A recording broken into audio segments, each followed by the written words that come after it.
খবর 24 সাথে আপনাকে স্বাগত। নতুন নতুন খবর জানার জন্য আমাদের চ্যানেলে চোখ রাখুন। এমনটাও হয়, বিমানবন্দর থেকে উড়ল বিমান, নির্দিষ্ট গন্তব্যে পৌঁছে যখন বিমান অবতরণ করতে গেল তখন পাইলটের মাথায় হাত। বিমান অবতরণ করাবেন কি করে? বিমানের চাকাই তো উধাও।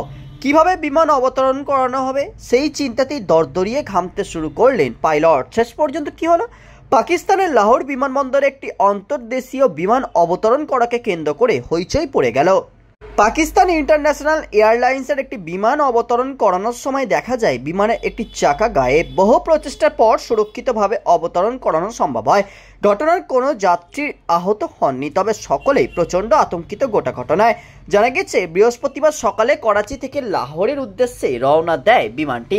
তখন সব ঠিকঠাকই ছিল বলে দাবি, কিন্তু যখন লাহোর বিমানবন্দরে পৌঁছায় তখন দেখা যায় বিমানের পেছনের দিকে একটি চাকা নেই। কিভাবে চাকা উধাও হয়ে গেল তা নিয়ে তদন্ত করা হচ্ছে।